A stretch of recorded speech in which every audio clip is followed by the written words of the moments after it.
आपण पाहत आहात नाशिक खबर न्यूज, जनतेचे हक्काचे व्यासपीठ। नाशिक आगामी सिंहस्थ कुंभमेळ्याच्या पार्श्वभूमीवर नाशिकमध्ये कुंभ उद्योग संगम आणि नाशिक गुंतवणूक परिषदेचे आयोजन करण्यात आले। नाशिक त्र्यंबकेश्वर कुंभमेळा विकास प्राधिकरण, महाराष्ट्र औद्योगिक विकास महामंडळ आणि जिल्हा उद्योग केंद्र यांच्या संयुक्त विद्यमाने हॉटेल ताज गेटवे येथे हा कार्यक्रम पार पडला। यावेळी विभागीय आयुक्त तथा कुंभमेळा विकास प्राधिकरणाचे अध्यक्ष डॉक्टर प्रवीण गेडाम यांनी सांगितले की कुंभमेळ्याच्या माध्यमातून नाशिकमध्ये लहान मोठ्या उद्योगांना मोठी चालना मिळणार आहे।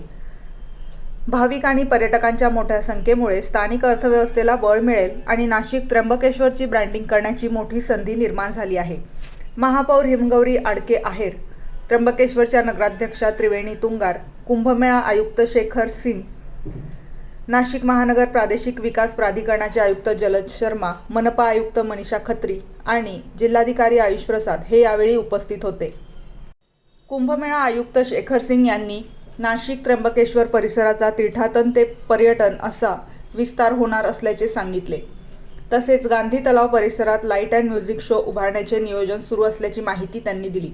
महापौर हिमगौरी आडके आहेर यांनी कुंभमेळ्याच्या पार्श्वभूमीवर सुरू असलेली विकास कामे वेळेत पूर्ण होतील असा विश्वास व्यक्त केला।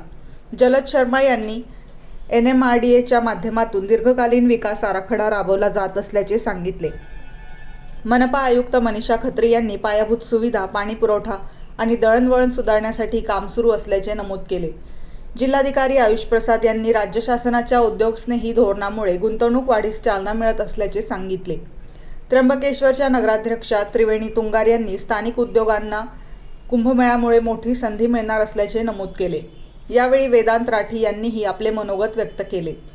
कार्यक्रमाला विविध विभागांचे अधिकारी, निमा, आयमा पदाधिकारी, उद्योजक, व्यावसायिक, गुंतवणूकदार आणि स्टार्टअप प्रतिनिधी मोठ्या संख्येने उपस्थित होते। नाशिकमध्ये आयोजित हा कुंभमेळा उद्योग संगम जिल्ह्याच्या औद्योगिक आणि आर्थिक विकासासाठी महत्त्वपूर्ण टप्पा ठरणार आहे।